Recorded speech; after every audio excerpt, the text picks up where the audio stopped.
मां शक्ति ने मुझे विचार को अपने अधीन देने का आदेश दिया है। आप विचारों की शक्ति का जैसा प्रयोग करना चाहें वैसा प्रयोग कर सकती हैं महामाया। महामाया? हाँ, यही आपका नाम है, महामाया। माँ या अर्थात विचारों के साथ पीड़ा करने वाली। मुझे ये नाम बहुत पसंद है पिताश्री। सही नाम दिया है आपने मुझे। अब मुझे आज्ञा दीजिए कि मैं अपना कार्य आरंभ कर सकूं। नहीं नहीं, अभी नहीं महामाया। जीवन की रचना शुरू करने से पूर्व आपको समय की रचना करनी होगी। किंतु पिताश्री, समय रचना का तो मुझे कोई ज्ञान ही नहीं है। जब माता आदि शक्ति ने मुझे मेरे ब्रह्मांड का समय निर्मित करने को कहा तो मैं भी यही सोच रहा था कि ये मैं कैसे करूं। मुझे उत्तर नहीं मिला। फिर माता आदि शक्ति ने कहा कि आपको सब कुछ ज्ञात होगा, इसलिए मुझे लगा कि आपको समय का निर्माण करना भी आता है। मुझे क्षमा करे पिताश्री, किंतु समय का निर्माण मेरे बस में नहीं है। कदाचित विष्णु जी से सहायता मिल जाए तो फिर आप अपने सभी आदेश उन्हीं से ले लें। आज से आप उनकी दासी हैं। आप यूं ने कहें कि मेरे ब्रह्मांड का समय भी आपको ही निर्मित करना होगा। जो आज्ञा पिताश्री। ब्रह्मलोक से 81 खरब योजन ऊपर है विष्णु लोक। आप विचार की गति से जाएं। ओह, मैं तो भूल गया कि समय तो अभी तक बना ही नहीं। तो फिर नष्ट? नहीं पिताश्री, समय भले ही बाद में प्रकट होगा, किंतु उसकी आयु इसी क्षण से नापी जाएगी। जिस क्षण माता ने आप तीनों तत्वों का निर्माण किया था। जैसी आपकी माया, महामाया।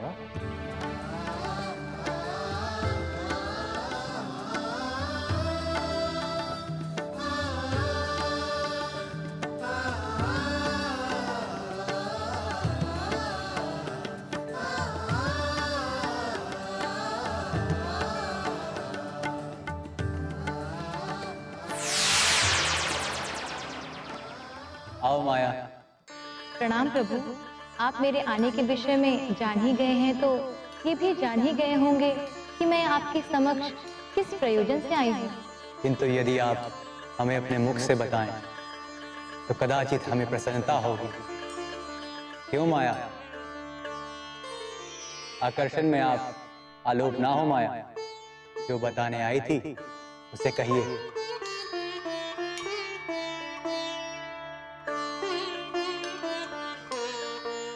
प्रभु, मुझे जीवन की रचना करनी है और पिताश्री ने मुझे जीवन रचना करने से पूर्व समय बनाने का आदेश देते हुए आपकी शरण में भेजा है। किंतु मैं नहीं जानती समय की रचना कैसे करूं, इसीलिए मैं आपसे सहायता मांगने आई थी।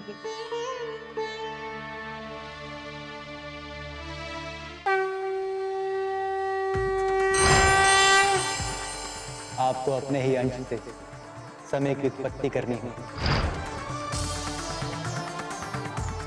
और समय की रचना करने के बाद आपको माया स्वप्न की भी रचना करनी होगी। उसी स्वप्न में सभी जीव और सारी चेतना का वास होगा। ठीक है माया? मैं अब जान गई हूँ प्रभु कि समय की उत्पत्ति कैसे होगी और आपके अगले आदेश उसके उपरांत मैं अवश्य पूर्ण करूंगी। तो आरंभ कीजिए।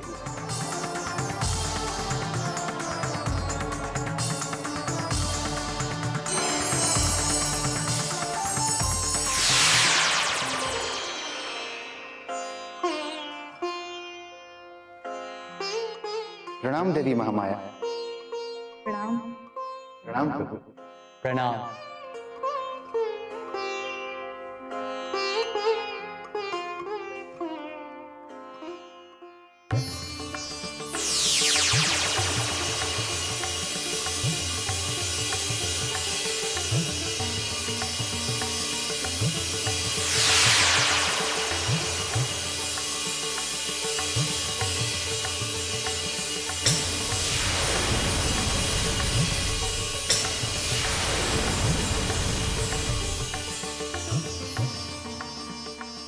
ये समय चक्र है समय देव। हर काल का अंतराल इसी चक्र के घूर्णन से पूर्ण होगा। जो आज्ञा प्रभु। मेरे लिए आदेश प्रभु। ये समय चक्र जो समय देव के पीछे विराजमान है, सभी जीव इसी समय चक्र के बंधन में रहेंगे। जो जीव अपनी चेतना के स्तर को इस समय के पार लाने में सफल होगा, वही मोक्ष का भागी होगा। मैं समझ नहीं पाई प्रभु। माया, जब आप निर्माण आरंभ करेंगी तो हर निर्माण चेतना का ही रूप होगा। फिर चाहे वो परस्तर हो जिसमें चेतना का निम्नतम अंश हो, या फिर कोई और जीव जिसकी चेतना का स्तर उच्च होगा। किंतु चेतना का जो मूल गुण है वो है अपना मूल रूप, अर्थात शक्ति से सम्माहित हो जाना, अपने मूल रूप में मिल जाना। इसलिए चेतना सदा सदा के लिए उच्च स्तर के लिए प्रयास करेगी। जो जीव अपनी चेतना के स्तर को अपने समकालीन जीवों से उच्च स्तर पर ले जाने में सफल होगा, वो जीवन चक्र से मुक्ति पा सकेगा। उच्च स्तर पर पहुंचकर चेतना समय के बंधन से भी मुक्त हो जाएगी, और तब वो ब्रह्मांड से परे होकर उस नवीन लोक में आएगी जिसे वैकुंठ कहा जाएगा। किंतु वो भी उसका अंतिम पग नहीं होगा। चेतना या आत्मा जब अपने उच्चतम बिंदु पर होगी तो वो शिव सहृदय होकर वो उस उच्चतम स्थान को प्राप्त कर सकेगी जिसे मात्र शिव जी ही जानते हैं, जिसे मोक्ष के नाम से जाना जाता है। वो मोक्ष स्थान वही है जहां पर मां आदि शक्ति का निवास है, अर्थात शक्ति के निम्नतम बिंदु भी माता आदि शक्ति का ही रूप है। यही तो रहस्य है देवी माया। अहम ब्रह्मास्मि, अर्थात मैं ही ब्रह्म हूं। जब जीव ये जान जाएगा कि ब्रह्मांड, महाब्रह्मांड, परम ब्रह्मांड से परे भी कुछ है, तो जानने के लिए क्या बचेगा। और उस अनावृत शांति और अनंत ऊर्जा से युक्त चेतना का वो कण माता आदि शक्ति में समाहित हो जाएगा, अपने मूल स्रोत में। अस्तु देवी माया, यही है जीवन चक्र का सार। अब आप और समय देव प्रभु शिव के समीप जाएं। यहाँ से 108 शंख योजन ऊपर शिवलोक है। आपको आगे के सभी आदेश हमारे प्रभु शिव से ही प्राप्त होंगे।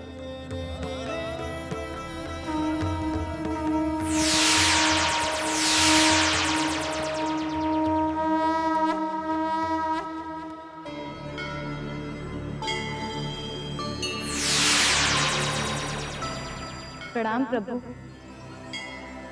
महामाया का कोटि कोटि प्रणाम स्वीकार कीजिए।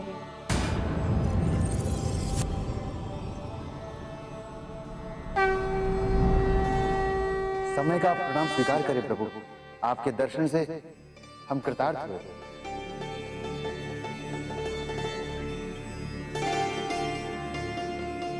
विष्णु जी ने आपको हमारे समक्ष किस उद्देश्य से भेजा है समय देव? ये तो आप ही बता सकते हैं प्रभु। उन्होंने आदेश दिया और हमने पालन किया। समय चक्र का निर्माण हो गया देव? हाँ प्रभु, किंतु इसके कार्य और खंड का मुझे ज्ञात नहीं है। कदाचित प्रभु ने मुझे आपके समक्ष इसीलिए भेजा है कि मैं आपसे ज्ञान ले सकूं।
ये 3 काल होंगे। योज्जला वर्णीय पिंड भविष्य काल होगा, ये हरित वर्ण पिंड वर्तमान काल होगा, और मृदा वर्णीय पिंड भूतकाल होगा। रचना के प्रथम क्षण से अंतिम क्षण तक सभी सूचनाएं इन्हीं कालों में अंकित होंगी। जब सृष्टि का सारा निर्माण हो रहा होगा तब आप इन्हें पिंड रूप से देह रूप में परिवर्तित कर दीजिएगा। जो आ गया प्रभु। प्रभु, एक प्रश्न है। प्रभु, आपने 4 खंडों से 4 पिंड बनाए। 3 के विषय में आपने हमें ज्ञान दिया, और ये चौथा, ये जो मैले रंग का है, इसका क्या प्रयोजन प्रभु? ये मृत्यु है, सभी कालों का अंत, प्रलय, महाप्रलय और परम प्रलय के अंत का क्षण। इस पिंड से बने जीव का नाम कालांत होगा, काल का अंत करने वाला, और हर प्रलय के अनुसार इसका समय निर्धारित होगा। आप इसे ले जाएं और इसके खंड करके सभी ब्रह्माओं और विष्णुओं में वितरित कर दें।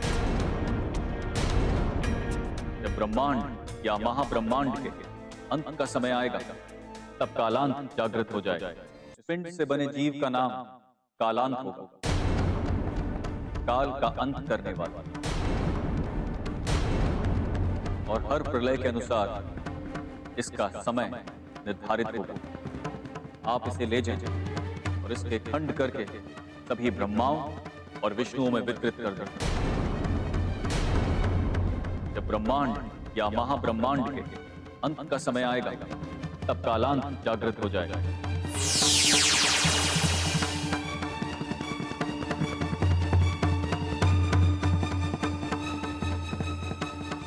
मुझे आपसे यही अपेक्षा थी शिव। मृत्यु के बिना जीवन का कोई मोल नहीं होता। इसी कारण किसी जीव या विचारों का समय जब पूर्ण होगा तो उसे मृत्यु अपने अंदर समाहित कर लेगी, और ये नियम हर किसी पर पूर्ण रूप से प्रभावी होगा। मृत्यु से ना आप, ना विष्णु, ना ब्रह्मा बच सकेंगे। जैसा आपका आदेश है। ब्रह्मा, विष्णु, शिवलोक में प्रकट हो।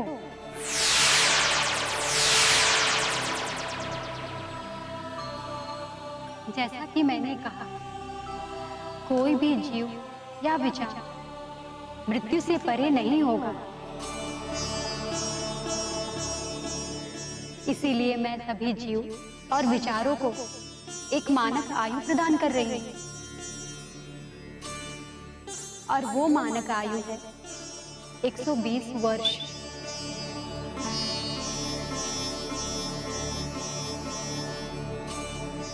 किंतु माते, रचना के 100 वर्ष पूर्ण होते ही जीव ही क्या, ब्रह्मांड, परम ब्रह्मांड और महाब्रह्मांड सभी एक साथ नष्ट हो जाएंगे।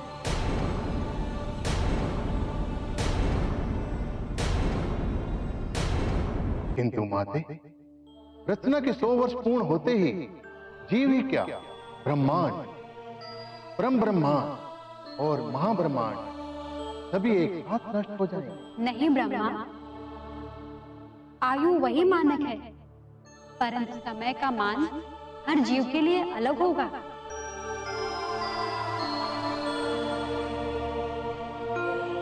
मानक आयु सबके लिए एक समान 120 वर्ष कैसे हो सकती है, यदि सबके लिए समय का मान अलग होगा?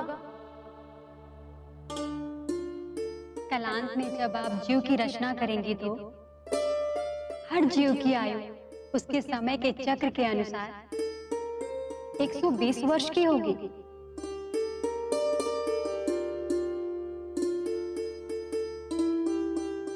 जैसे आपने गौ बनाई, तो गौ के जीवन चक्र के अनुसार उसकी आयु भी 120 वर्ष की ही होगी, किंतु एक मानव समय के अनुसार 15 वर्ष की होगी। उसी प्रकार मानव की आयु महत्तम 120 वर्ष की होगी।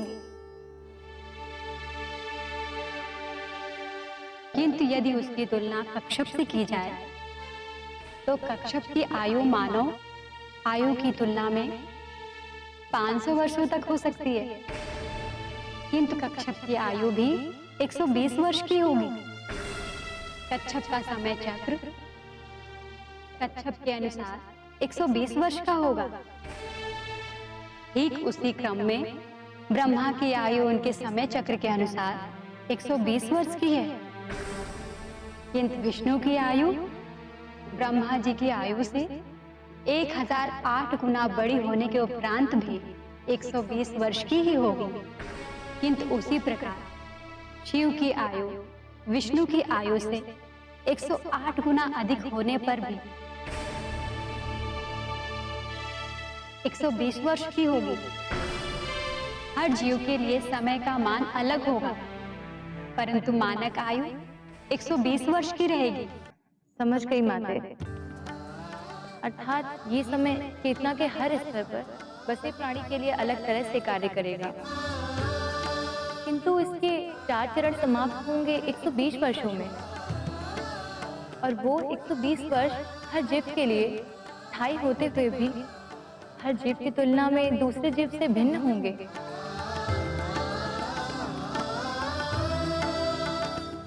सही कहा आपने। आप सभी अब अपने अपने कार्य को आरंभ कीजिए।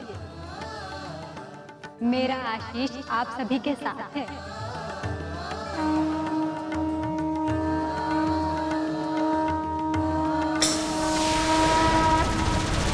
प्रभु, मैं सृष्टि के निर्माण से पहले सृष्टि की आधारभूत सामग्री निर्मित करना चाहती हूँ।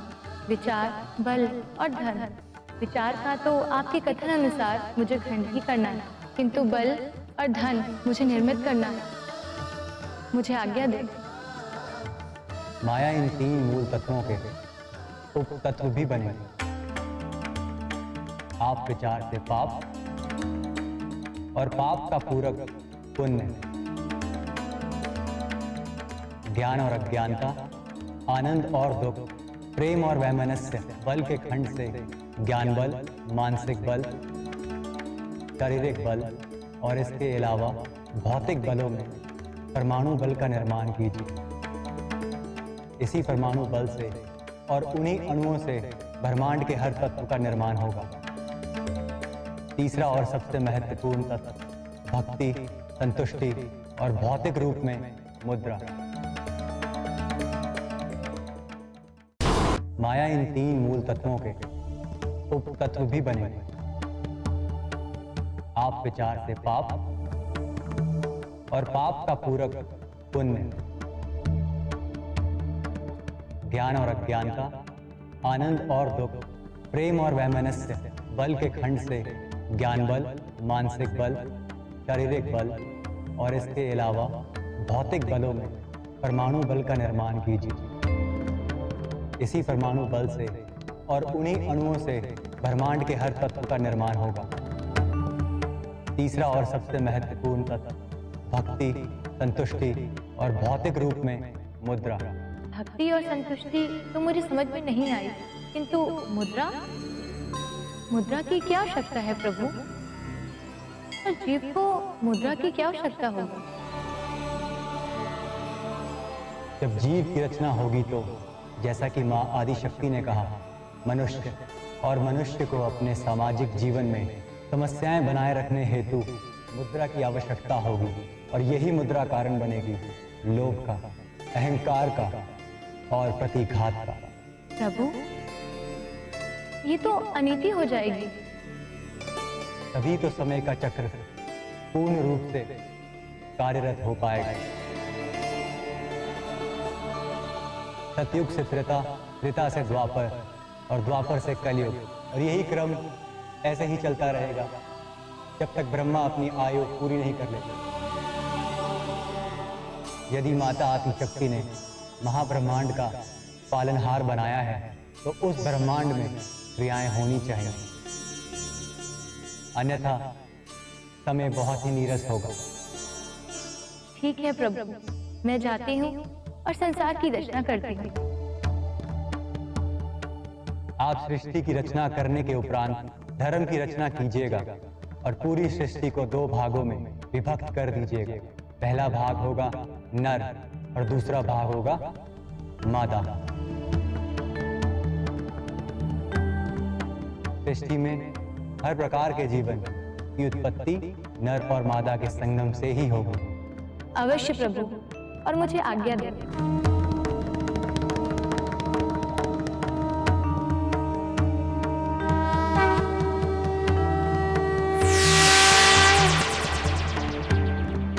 अब हमें भी आज्ञा दीजिए प्रभु। कल्याण हो। प्रणाम प्रभु।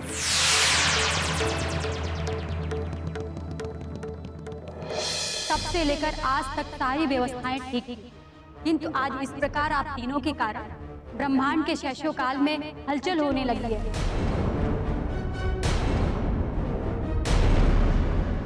परंतु मुझे लगता है कि इस ब्रह्मांड को समाप्त करके नया ब्रह्मांड निर्मित करने हेतु किसी नए ब्रह्मा का चयन करना होगा।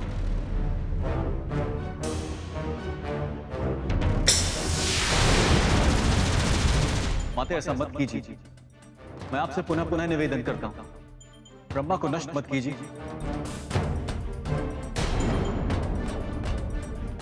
इनका कोई दोष नहीं। मां, आपने मुझे पालनकर्ता का पद देकर एक बड़ा उत्तरदायित्व सौंपा था। मैं अपना कर्म पूर्ण रूप से नहीं कर पाया। यदि कोई दोषी है तो वो मैं हूं। आपको जो दंड देना है आप मुझे दीजिए। माते, आप तो सर्व अनुकंपा करनी है। क्या आप अपने पुत्रों को एक और अवसर नहीं देंगे? मैं आपको वचन देता हूं, समस्या का कोई ना कोई हल अवश्य निकाल लूंगा। ठीक है शिव,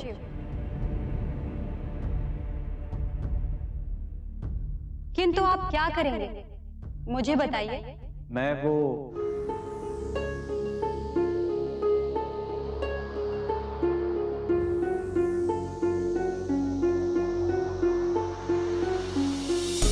ठीक है शिव, मैं आपका प्रस्ताव स्वीकार कर रही हूँ। ब्रह्मा को जीवन दान तो मिलेगा, परंतु आप तीनों की आयु से उतनी ही आयु काट ली जाएगी जितना समय के निर्माण से लेकर आज तक का समय नष्ट हुआ है। समय की उत्पत्ति से लेकर अब तक 5 कल और 14 मनवंतर बीते थे, किंतु वो समय नष्ट हो गया है और उस समय को मैं फिर से आरंभ से नहीं जोड़ने दूंगी।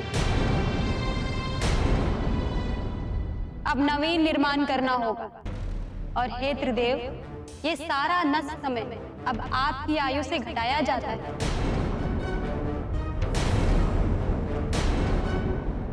इस प्रकार उस नष्ट समय को आपकी आयु में से काटने पर आपकी आयु अब 61 वर्ष की हो जाएगी।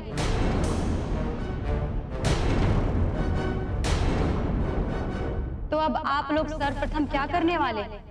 मां, जो समय चक्र टूट गया था उसे ठीक करो। संहार हो चुका है शिव, जाओ नवीन निर्माण करो।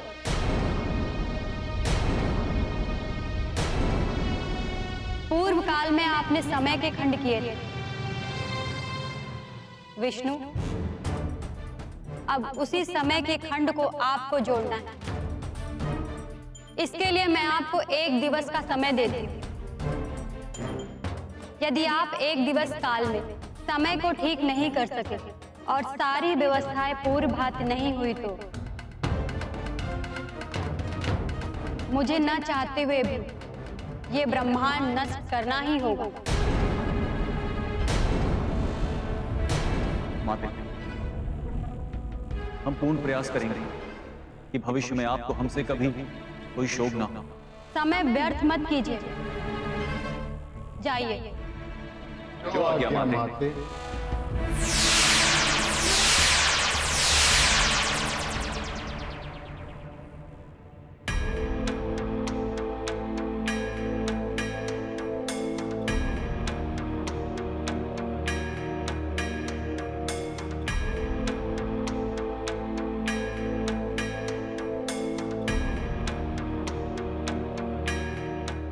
समयदेव, माया, प्रणाम प्रभु। प्रणाम प्रभु। मुझे क्षमा कर दीजिए प्रभु, मैं इंद्र के बल का सामना नहीं कर सकता और मेरे कारण इतना बड़ा विनाश हो गया। आपके कारण नहीं समयदेव, इंद्र के कारण। आप कोई योद्धा नहीं है, इसीलिए आप इंद्र का सामना नहीं कर सकते।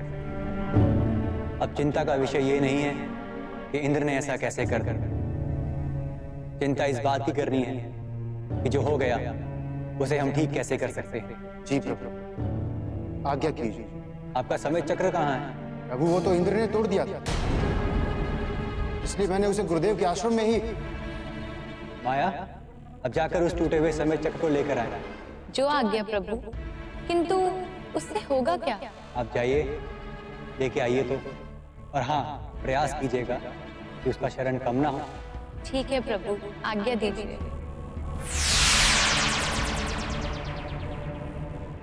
मैं अपने कर्म ठीक प्रकार से नहीं कर सका प्रभु, मुझे स्वयं पर लज्जा आ रही है। मैंने आपके और महादेव के विश्वास को हानि पहुंचाई। समयदेव, पछताने से कुछ नहीं हो। आप ये बताइए कि आपके तीनों काल पूर्ण रूप से स्वस्थ है ना? नहीं प्रभु, भविष्य काल अचेत बना हुआ है और वर्तमान काल उसकी स्थिति दयनीय बनी हुई है और भूतकाल तो अंतिम सांस ले रहा है। यदि यही स्थिति बनी रही तो तीनों काल नष्ट हो जाएंगे और पूरे जग में मृत्यु का साम्राज्य स्थापित हो जाएगा और समय से पूर्व ही प्रलय आ जाएगा।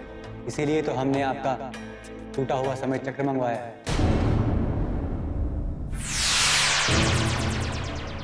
प्रभु, ये रहा वो समय चक्र, किंतु ये तो बहुत ही अधिक क्षतिग्रस्त है। वो तो हम देख ही रहे हैं महामाया, किंतु क्या आप इस समय चक्र को पूर्व समय के अनुसार जोड़ सकती हैं? किंतु मैं ये कैसे कर सकती हूँ प्रभु? बहुत आसान है। पूरी सृष्टि उनके स्वप्न में है, इसीलिए हर क्षण आपके मस्तक में हो। हाँ प्रभु, समय रचना के बाद से लेकर आज तक का हर क्षण मेरे मस्तक में मेरी याद बनकर तो अवश्य होगा, किंतु उन दबी हुई यादों को मैं कैसे जागृत करूं? क्योंकि सप्त मस्तक तो सुप्त अवस्था में ही कार्य करता है और जागृत मस्तक जागृत अवस्था में। जो यादें मेरे सप्त मस्तक में हैं, उन्हें मैं जागृत मस्तक में कैसे? मैं प्रयास करता हूँ।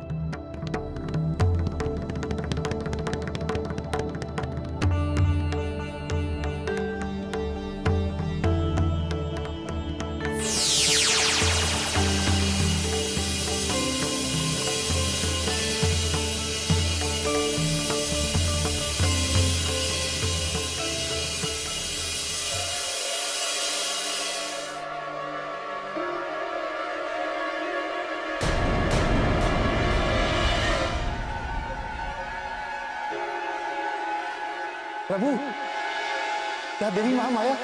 नहीं समयदेव,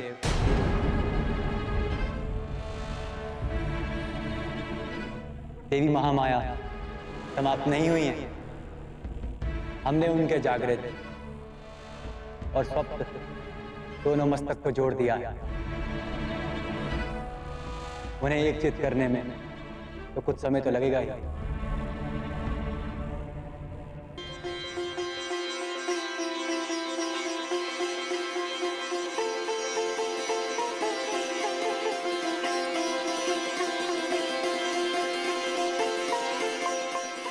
धन्यवाद प्रभु।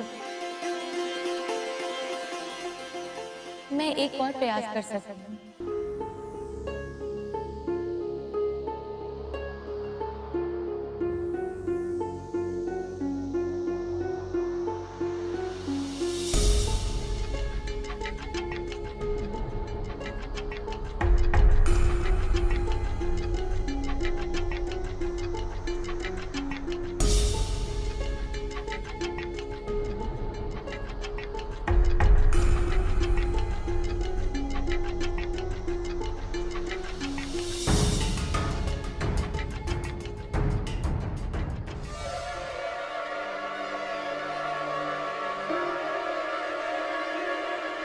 ये भाग तो प्रभु इसमें द्वापर खंड नहीं है। जब तक इसका भाग नहीं मिल जाता इसे ठीक नहीं किया जा सकता।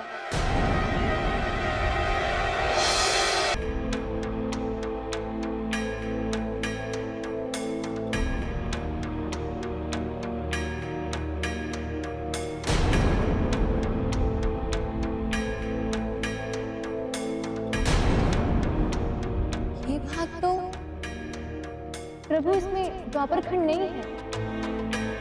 जब तक इसका भाग नहीं मिल जाता इसे ठीक नहीं किया जा सकता। आप दोनों यहीं रुकिए। इस मनवंतर को समाप्त कर देते तो अच्छा रहता। माता से इतना कुछ ना सुनना पड़ता और सारी व्यवस्था भी ठीक है। नहीं ब्रह्मा जी, यदि इस मनवंतर को समाप्त कर दिया होता तो विष्णु के 9 अवतारों का क्या होता, धर्म का क्या होता? उसी धर्म पर चलकर सभी जीवों को मोक्ष की प्राप्ति होनी, उसका क्या होता? इन सभी का उत्तरदायित्व भी तो हम ही पर है। सोचने वाली बात तो एक और भी है प्रभु। विष्णु जी? विष्णु जी? हाँ प्रभु, एक चिंताजनक समाचार है। माया ने समय चक्र जोड़ना आरंभ किया था, किंतु क्या प्रभु? किंतु उसमें से द्वापर वाला खंड अलोप। माया से समय चक्र लाने में कोई भूल नहीं हो सकती। मैं ये दावे के साथ कह सकता हूं कि समय चक्र का वो भाग इंद्र द्वारा पूर्ण रूप से नष्ट कर दिया गया है। तो क्या आप समय का भी पूर्ण रूप से नवीन निर्माण करना होगा? नहीं ब्रह्मदेव, ऐसा नहीं किया जा सकता। ये तो असंभव है। किंतु समय चक्र को पूर्ण रूप से प्रभावी बनाने के लिए उसमें द्वापर जितना समय तत्व और चाहिए। तो क्या आप समय का भी पूर्ण रूप से नवीन निर्माण करना होगा?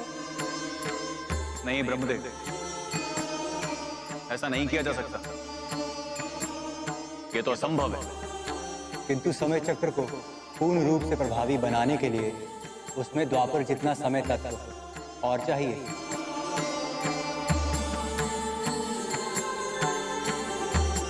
एक कार्य कीजिए। क्या?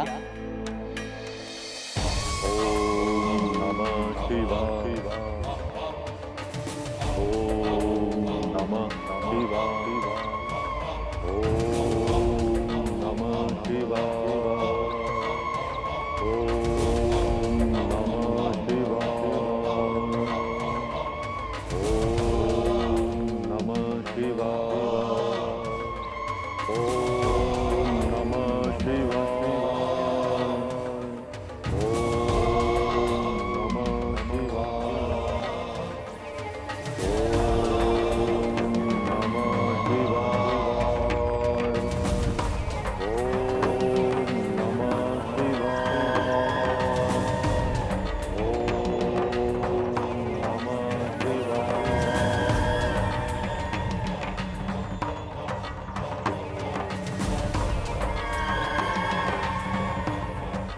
हे महादेव, हे सृष्टि के रचयिता, हे मेरे इष्ट देव, हे मेरे नीलकंठ, हे भोलेनाथ, ऐसा क्यों प्रभु, ऐसा क्यों?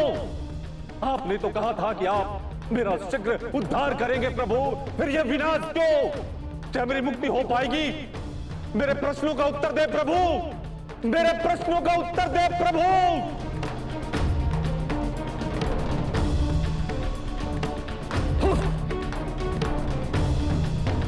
किंतु प्रभु, ऐसा करने से तो सारे काल ही छोटे हो जाएंगे।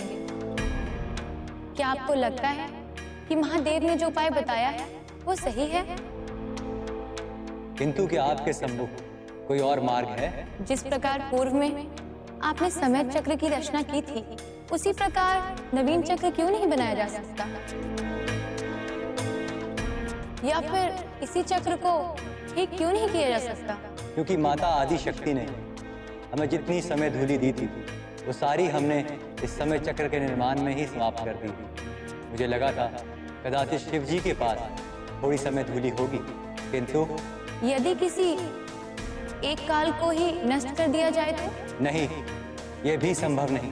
तो फिर क्या करे प्रभु? वही जो शिव जी ने कहा है,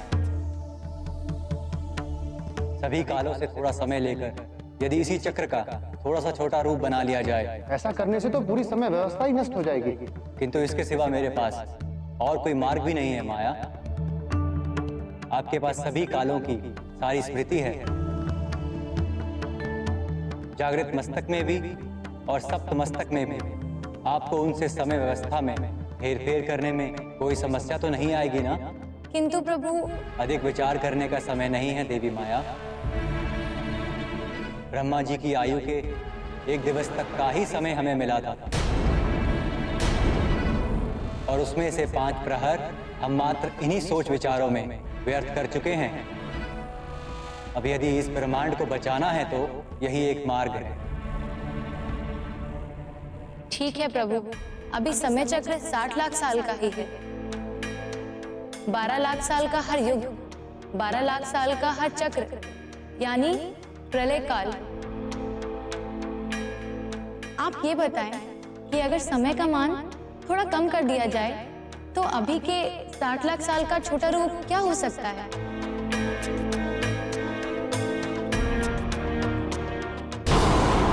अब यदि इस ब्रह्मांड को बचाना है तो यही एक मार्ग है। ठीक है प्रभु, अभी समय चक्र 60 लाख साल का ही है। 12 लाख साल का हर युग, 12 लाख साल का हर चक्र, यानी प्रलय काल। आप ये बताएं कि अगर समय का मान थोड़ा कम कर दिया जाए तो अभी के 60 लाख साल का छोटा रूप क्या हो सकता है?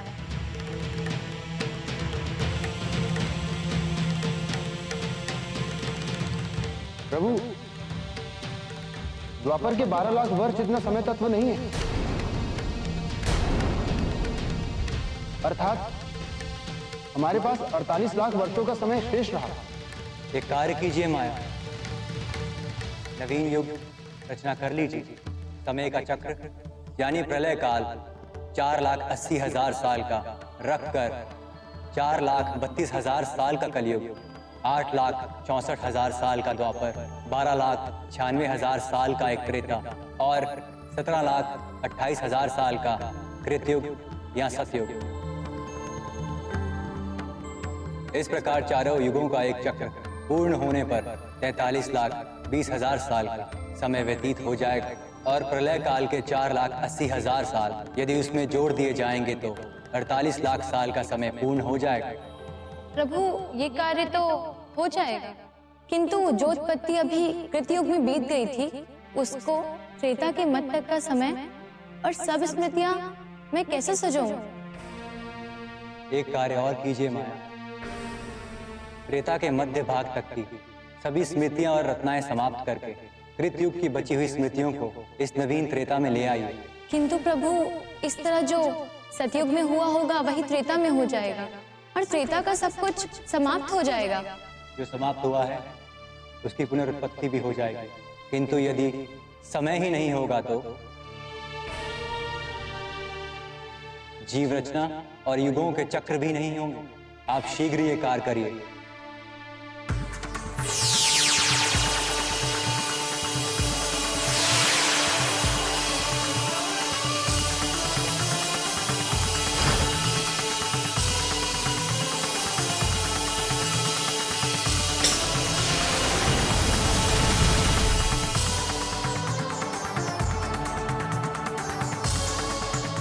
अब ये नवीन समय चक्र ही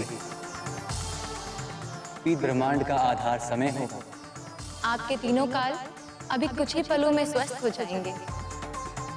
आप अपने तीनों कालों से कहिएगा कि अपना कार्य आरंभ करें। जो आज्ञा देवी महामाया।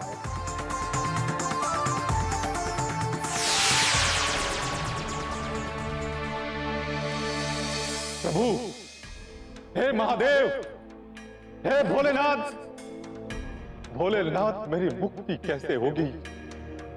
हे प्रभु मेरी मुक्ति कैसे होगी? मेरी मुक्ति की विधि का क्या होगा प्रभु? मेरे शरीर इस धरती पर हमेशा हमेशा के लिए बंधक रह जाएगा। क्या मुझे मोक्ष नहीं मिलेगा प्रभु? आपने मुझे सहायता का वचन दिया था प्रभु। आपने मुझे वचन दिया था प्रभु। हे प्रभु समय का चक्र टूटा और मैं ये बहुत जान पाया कि त्रेता युग में आप स्वयं रचना के लिए जा रहे हैं। मेरा क्या होगा प्रभु? मेरा क्या होगा प्रभु? मेरा क्या होगा? हे प्रभु, मेरा उद्धार कीजिए। रावण, आपकी मुक्ति का जो वचन हमने आपको दिया था वो हमें भली भांति स्मरण। आप हमारे अनन्य भक्त, हम आपकी इच्छा अवश्य पूर्ण करेंगे। किंतु आपने अपनी ज्योतिष विद्या से जो ज्ञात किया है वो भी सत्य है। समय चक्र टूटा और पुनः निर्मित भी हुआ। आप थोड़ी प्रतीक्षा करें, हम कोई ना कोई उपाय अवश्य निकालेंगे। हे प्रभु, जब तक आप उपाय नहीं बताएंगे मैं आपके चरणों को नहीं छोड़ूंगा प्रभु। आपके चरणों को नहीं छोड़ूंगा। मुझे उपाय बताएं प्रभु, मुझे उपाय बताएं। मेरे अवतारों में से परशुराम अवतारों तक तो हो गए हैं ना। अब कृष्ण अवतार के लिए मुझे तैयारी करनी चाहिए। विष्णु, प्रभु, क्या महादेव ने आपको पुकारा प्रभु?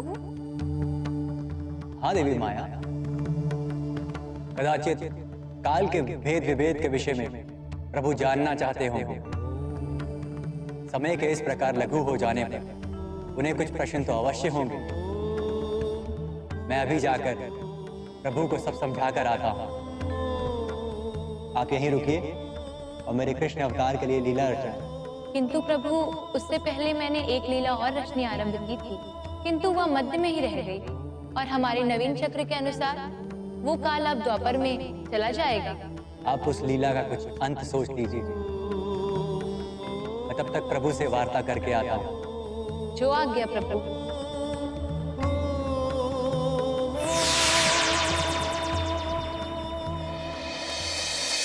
ये रावण मेरा सबसे बड़ा भक्त। मैंने इसे वचन दिया था कि इसकी मुक्ति अवश्य करूंगा। सबसे बड़ा योद्धा, महाज्ञानी, प्रखंड पंडित है रावण। अपने 10 शीश मुझे भेंट करके कि चेतना की उस अवस्था में पहुंच गया है जहां इसे मोक्ष की प्राप्ति हो जानी चाहिए।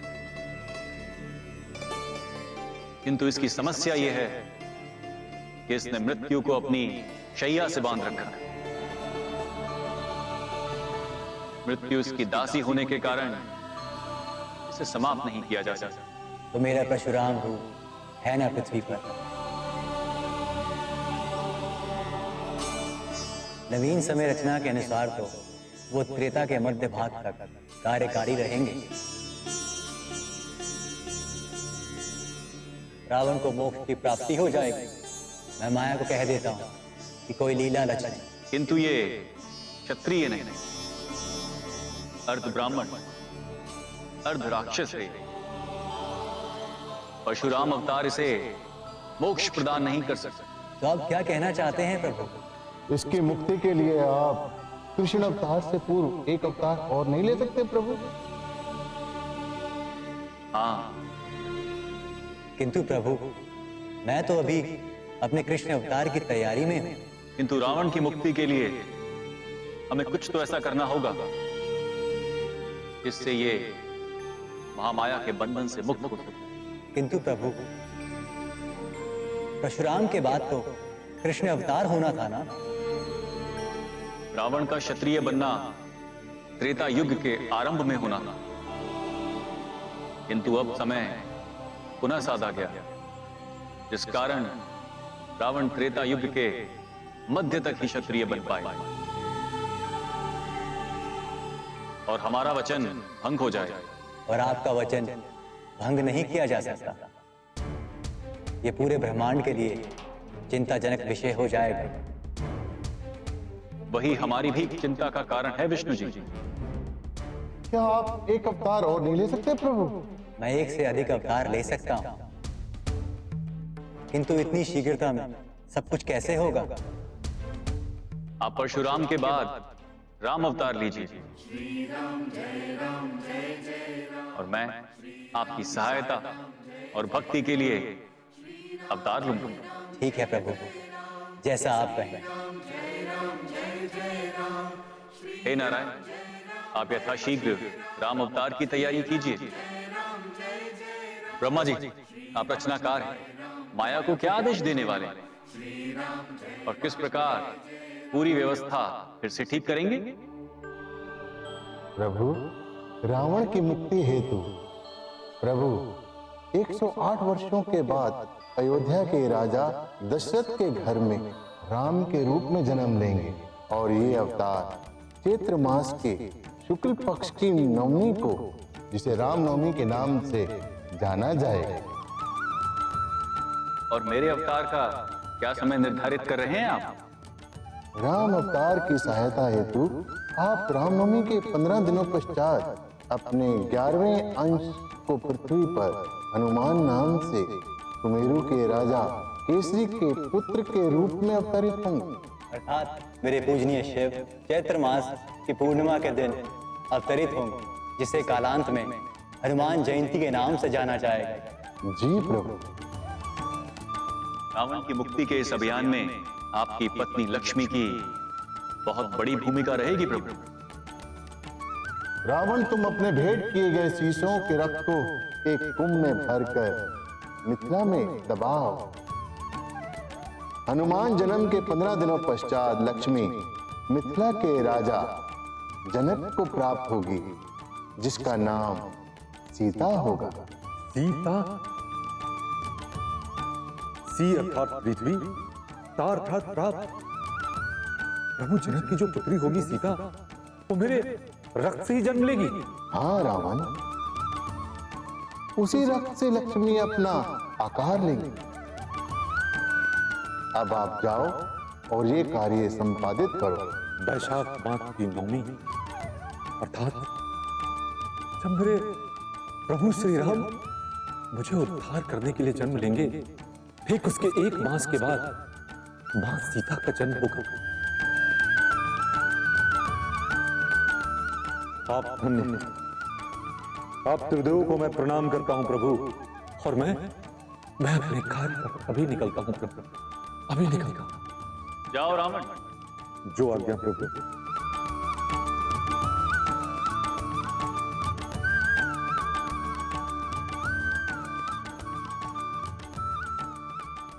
एक कार्य समाप्त हुआ, अब स्वर्ग को भी पुनर्स्थापित कर लेते। प्रभु, मैं पुरंदर को सूचना भेज देता हूं। ठीक है प्रजापति, आप पुरंदर को सूचित कीजिए कि वो स्वर्ग पहुंच जाए। हम भी वहीं आ रहे हैं। इस नवीन समय चक्र के अनुसार नवीन काल के नवीन स्वर्गाधिपति नवीन इंद्र को पद भी तो देना है।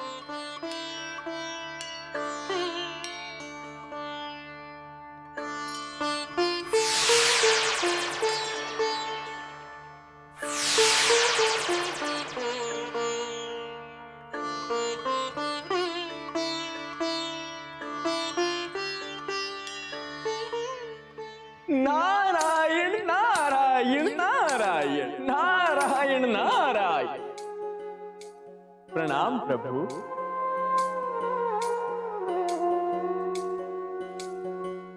प्रणाम गुरुदेव।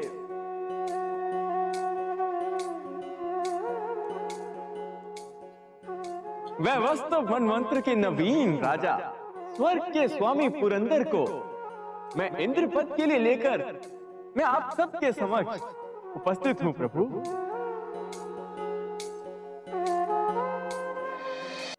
नारायण नारायण नारायण नारायण नारायण।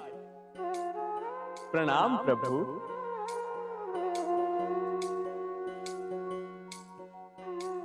प्रणाम गुरुदेव।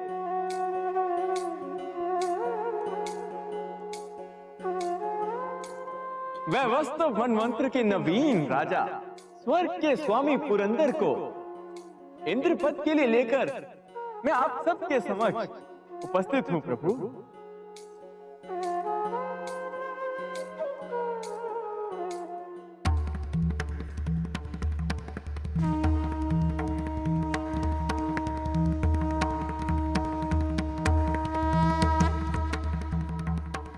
प्रणाम देवों।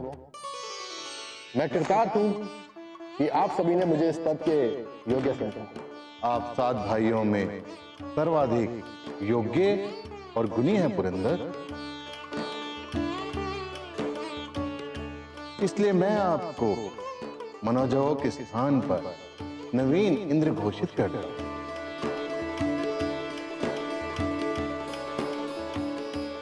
उनके सहस्त्र चक्षुओं से वज्र और ऐरावत से आपको सुशोभित करता हूं।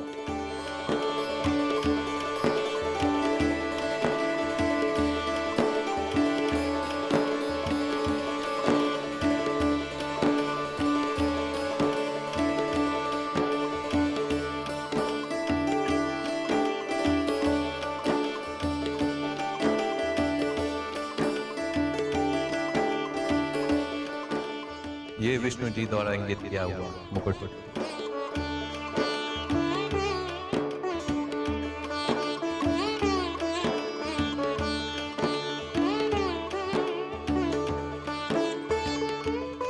ये ब्रह्मा जी द्वारा इंगित किया हुआ तिलक।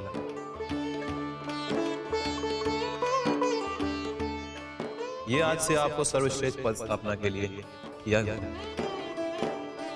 आज से आप स्वर्ग के राजा कहलाएंगे।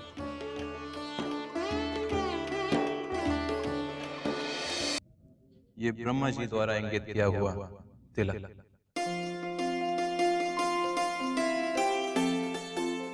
ये आज से आपको सर्वश्रेष्ठ पद स्थापना के लिए किया गया। आज से आप स्वर्ग के राजा कहलाएंगे।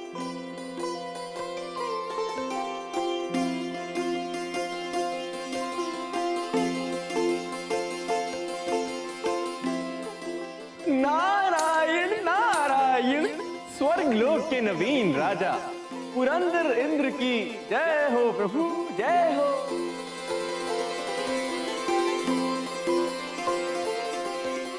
हमें आपसे यही आशा है कि आप अपने बड़े भाई मनोजव की भांति कोई भी ऐसा कृत्य नहीं करेंगे जिससे सृष्टि की किसी भी प्रकार से कोई हानि नहीं। मैं आपको वचन देता हूं प्रभु कि मैं कोई भी ऐसा कार्य नहीं करूंगा जिससे सृष्टि की व्यवस्था पर कोई संकट आ जाए।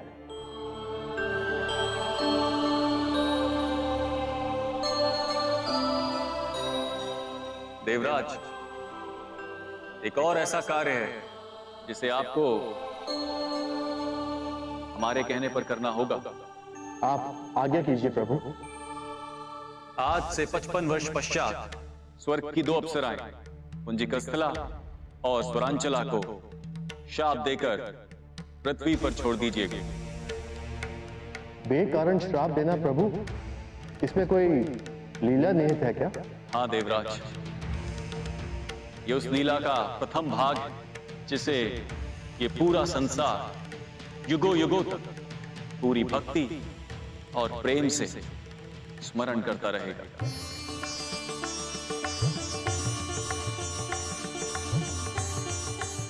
हनुमान की भक्ति और समर्पण की कथा और उनके प्रभु श्री राम के अवतार की कथा रामायण इसी बिंदु से अपना आकार लेना आरंभ करेगी। देवराज इंद्र, मैं आपको भेंट स्वरूप वज्र प्रदान करता हूं।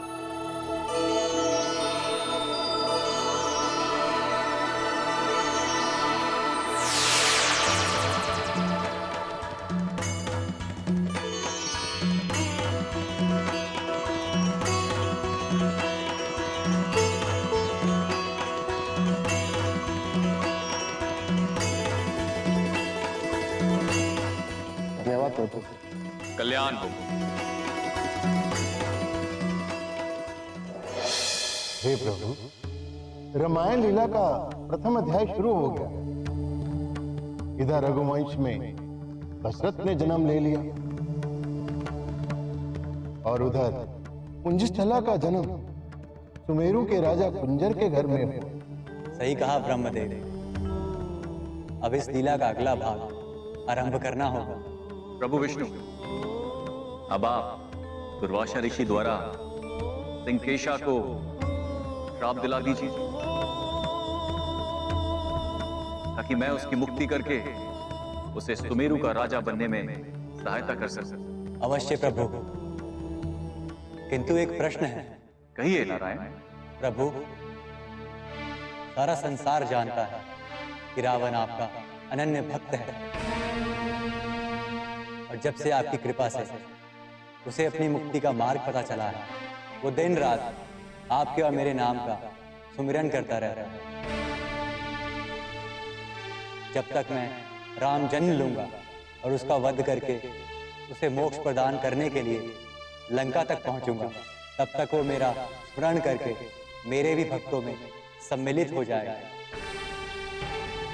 और जिस तरह आप अपने भक्तों को कष्ट नहीं पहुंचाते हैं, मैं भी उस समय विवश होऊंगा। जब तक मैं राम जन्म लूंगा और उसका वध करके उसे मोक्ष प्रदान करने के लिए लंका तक पहुंचूंगा, तब तक वो मेरा स्मरण करके मेरे भी भक्तों में सम्मिलित हो जाएगा। और जिस तरह आप अपने भक्तों को कष्ट नहीं पहुंचाते हैं, मैं भी उस समय विवश होऊंगा और इस प्रकार उसकी मुक्ति ही संकट में आ जाए। बात तो आपकी उचित ही है नारायण, किंतु उसे आपकी स्तुति करने से रोका कैसे जाए? माया का प्रभाव तो हर जीव पे होता है प्रभु। ब्रह्मा जी उचित कह रहे हैं नारायण, माया है। रावण अपने मामा मारीच की बात सबसे अधिक सुनता। माया यदि रावण और मारीच की बुद्धि पर अपना प्रभाव डालकर उनकी बुद्धि श्री राम के विरुद्ध कर दे तो रावण की मुक्ति का मार्ग स्पष्ट हो सकता है। आपने सही मार्ग बताया महादेव, धन्यवाद। देवी महामाया उपस्थित हो।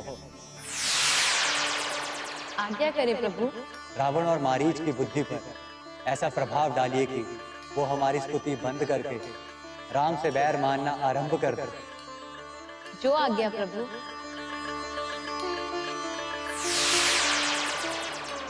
अब हमें दशरथ और कौशल्या के विवाह का प्रसंग आरंभ करना चाहिए ताकि आपका जन्म हो सके। दशरथ को कुमारी कन्नम युद्ध में सहायता के लिए जाना चाहिए। अवश्य प्रभु।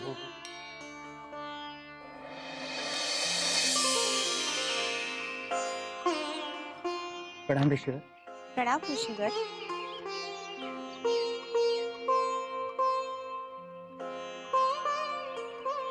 अंजना, केसरी, आइए आइए सुमेरु महाराज महारानी। महारानी तो मैं सुमेरु की प्रजा के लिए हूँ, आपके लिए तो सदा ही आपकी पुत्री ही रहूं। आदेश करिए ऋषिवर, आपने हमें किस प्रयोजन के लिए बुलाया था? केसरी, आप दोनों के विवाह को 5 वर्ष व्यतीत हो चुके हैं।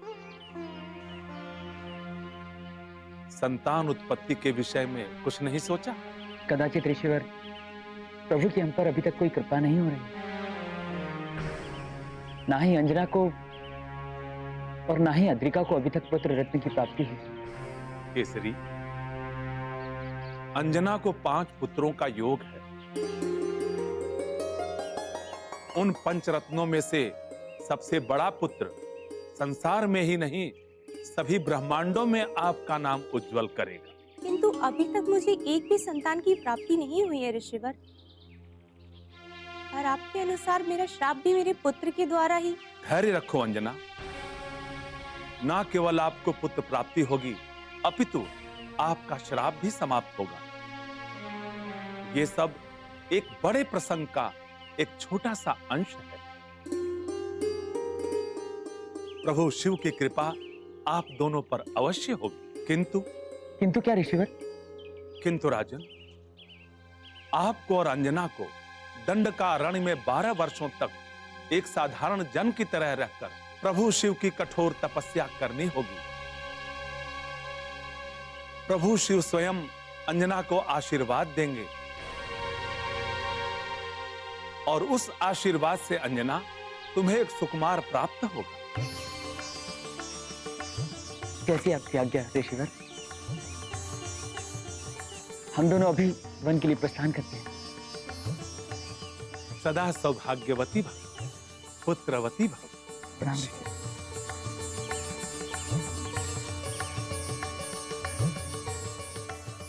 मैंने अपना कार्य कर दिया प्रभु, अब आप अपने लीला का भाग आरंभ कीजिए।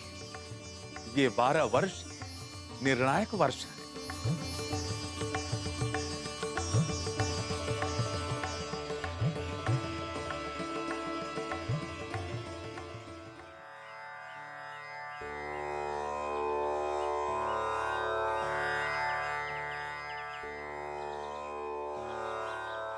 प्रणाम कुलगुरु। प्रणाम महाराज। कहिए, क्या सेवा कर सकता हूं मैं आपकी? महाराज नहीं कुलगुरु, आज मैं अयोध्या का राजा नहीं, आपका शिष्य बनकर आपसे याचना करने आया हूं। मेरी सहायता करें कुलगुरु। आपकी सहायता? हाँ कुलगुरु, आपको तो याद होगा, कुमारी कंदम युद्ध के मध्य कैकेयी के कहने पर मुझे नवीन सेना जुटाने हेतु जाना पड़ा था। वहीं एक द्वीप पर मुझे लकड़ी का एक बक्सा मिला था जिसमें एक कन्या थी। और कौशल्य को लेकर आप अयोध्या आ गए और उनसे प्रेम विवाह रचा है। उसके उपरांत आपने कैकेयी और सुमित्रा से भी विवाह किया। अब क्या समस्या आ रही दशरथ? क्या तीनों रानियों की आपस में बनती नहीं? नहीं, नहीं गुरुदेव, तीनों रानियां तो आपस में सगी बहनों से भी अधिक स्नेहपूर्वक रहती हैं। कुलगुरु, मेरी चिंता का कोई और कारण है। हम जानते हैं दशरथ कि आपकी चिंता का कारण क्या है, किंतु आप निश्चिंत रहें। आपकी चिंता के कारण का निवारण होने का समय भी आ गया है। कुलगुरु, तो क्या मुझे अपने वंश को चलाने के लिए पुत्र की प्राप्ति होगी? अवश्य दशरथ, अवश्य होगी, किंतु उससे पहले आपको यज्ञ करना होगा। जैसी आपकी आज्ञा। तो हम कब यज्ञ करें? मैं इसी माह कोई शुभ मुहूर्त देख लेता हूँ। जैसी आपकी आज्ञा। मैं अभी राजमहल में जाकर सेवकों से यज्ञ की तैयारियां करने को कहता हूँ। नहीं दशरथ, यज्ञ हमारे आश्रम में ही होगा। जैसा आप उचित समझे कुलगुरु, मैं आश्रम में यज्ञ की तैयारियां शुरू करवाता हूँ। आज्ञा दें गुरुदेव। कल्याण।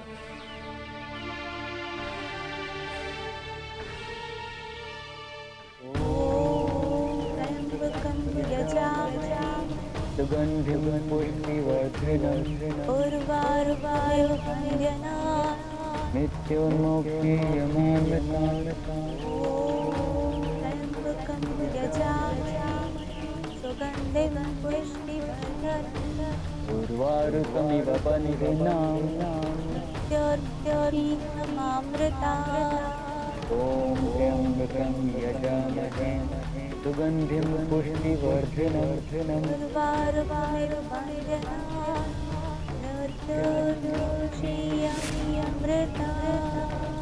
ॐ नमः शिवाय ॐ नमः शिवाय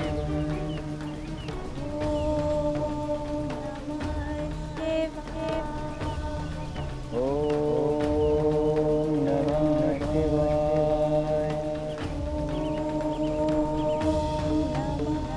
शिवाय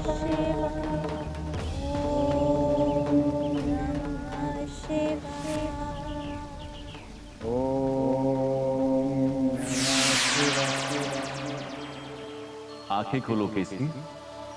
अंजना,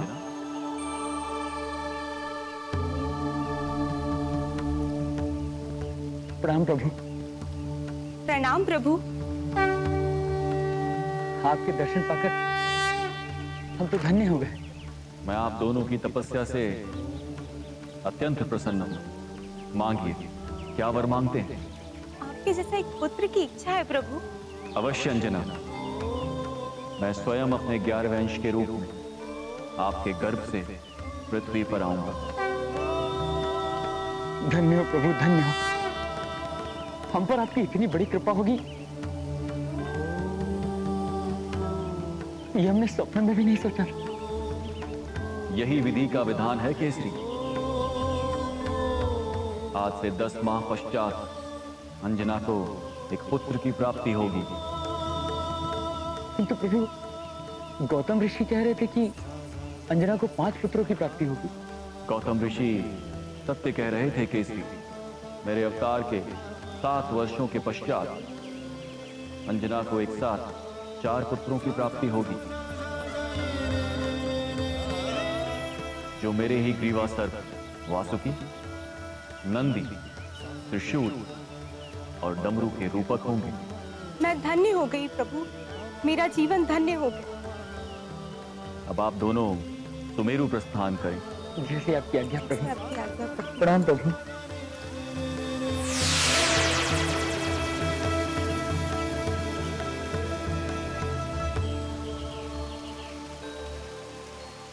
आओ अंजना।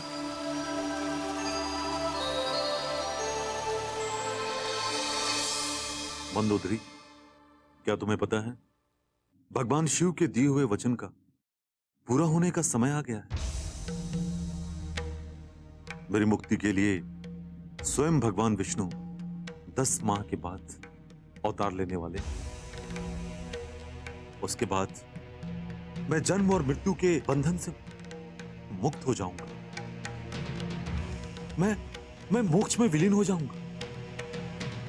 मैं बहुत आनंदित हूं मंदोदरी, बहुत आनंदित हूं। मेरा उद्धार होने वाला है।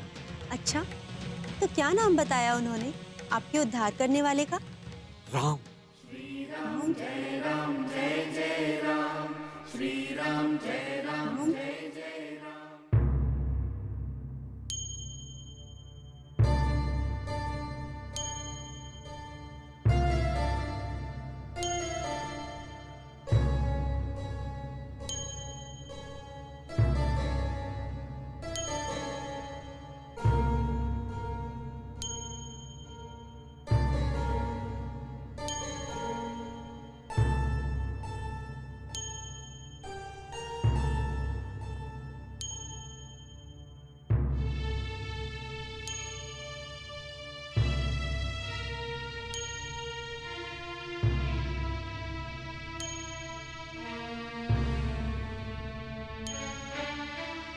हे नारायण, कुल गुरु के किए यज्ञ के उपरांत आपने जो दिवस बोला था, आज वही दिवस है। हे प्रभु, मेरे पुत्रों को स्वस्थ जन्म देना,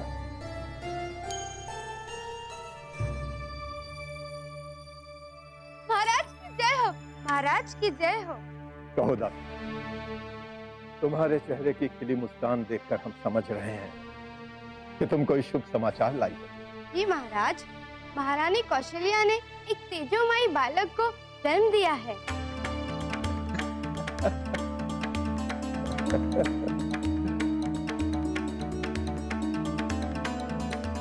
लो दासी, हमारी ओर से भेंट। और कैकेयी और सुमित्रा के क्या समाचार?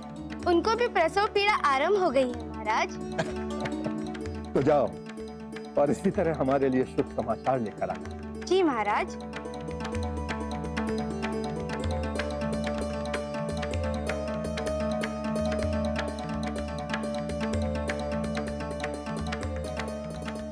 धन्यवाद प्रभु, मेरा प्रथम पुत्र, मेरा वंशधर देने के लिए आपको कोटि कोटि धन्यवाद, कोटि कोटि धन्यवाद। और कैकेयी और सुमित्रा के क्या समाचार है? उनको भी प्रसव पीड़ा आरंभ हो गई है महाराज। तो जाओ और इसी तरह हमारे लिए शुभ समाचार लेकर आना। जी महाराज।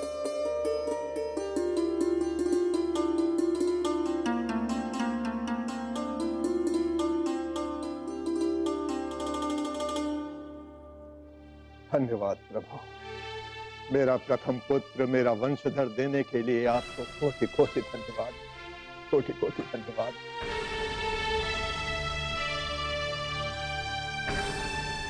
महाराज महाराज महाराज महाराज, रानी कैकेयी को एक पुत्र और रानी सुमित्रा को 2 पुत्रों की प्राप्ति हुई है महाराज। ये तो अत्यंत ही शुभ समाचार। लो दासी। धन्यवाद महाराज।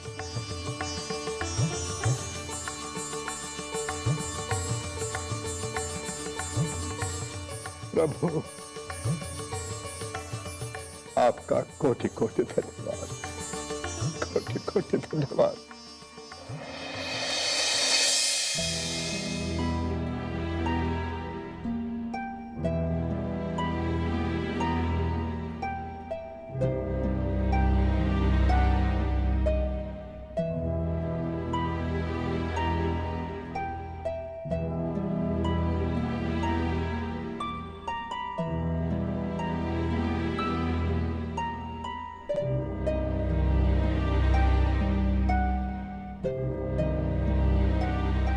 दशरथ, आपका प्रथम पुत्र आपके नाम को संसार में चतुर्दिक फैलाएगा।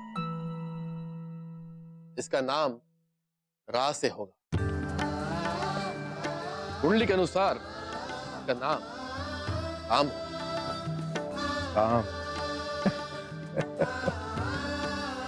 बड़ा ही सुंदर नाम है राम। कुलगुरु, मेरे पुत्र राम का जीवन कैसा रहेगा?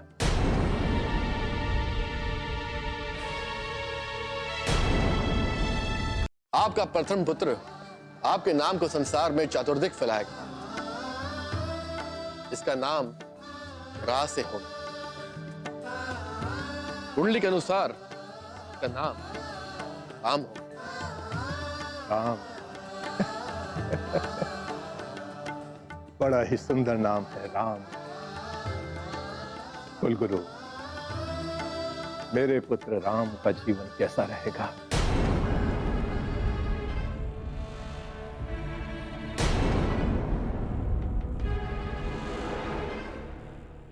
कुलगुरु, बताइए ना कुलगुरु, मेरे राम का जीवन कैसा रहेगा? आप शांत क्यों हो गए? दशरथ, राम के जीवन में बहुत सारे कष्ट आए। विवाह के पूर्व इनका जीवन सुर में रहे, किंतु विवाह के बाद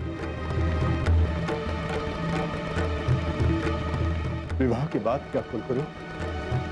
दशरथ, यह हम आपको नहीं बता सकते। मुझे क्षमा करें। हे प्रभु, मेरे पुत्र को विवाह के बाद कष्ट न आए, इसलिए मैं उसे विवाह के बाद ही राजा बना दूं। फिर तो उसका जीवन बिना कष्ट के बीतेगा। हे नारायण, मेरे पुत्र राम के जीवन में आने वाले सभी कष्ट मुझे दे दे। किंतु मेरे पुत्र को सुरक्षित रखें, मेरे पुत्र को सुरक्षित रखें। शिव जी के वचन अनुसार हमारे घर पुत्र ही पैदा होगा स्वामी। हाँ अंजना, और आज का दिवस आपके प्रसव का। स्वामी पीड़ा। अंजना, अंजना, अंजना, दासी, दासी, ठीक रहिए।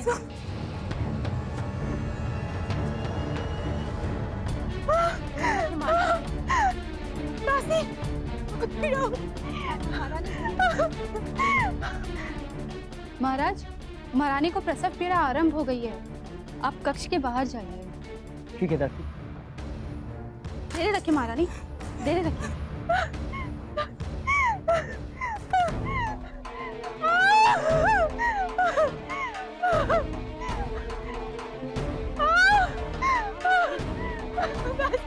धीरे रखिए।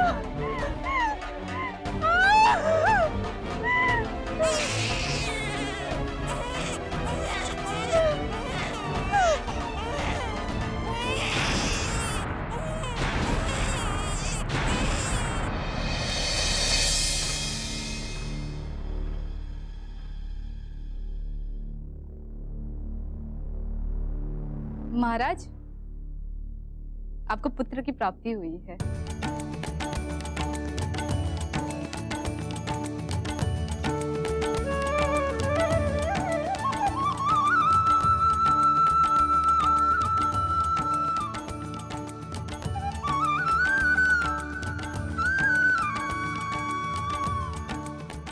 अंजना,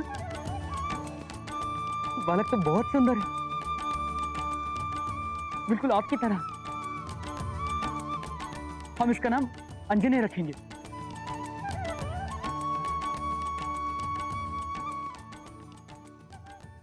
ओम नमः शिवाय, ओम नमः शिवाय।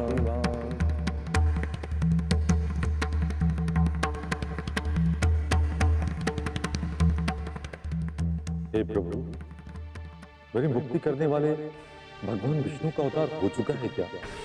हाँ राम, राम का जन्म हो गया है। क्या? हे प्रभु, धन्यवाद, धन्यवाद प्रभु। कोटि कोटि नमन करता हूँ। मेरी मुक्ति का मार्ग दिखाने के लिए आपको और हे भोलेनाथ आपको, आप दोनों को कोटि कोटि नमन करता हूँ। नमः शिवाय, नमः शिवाय। रावण, रावण,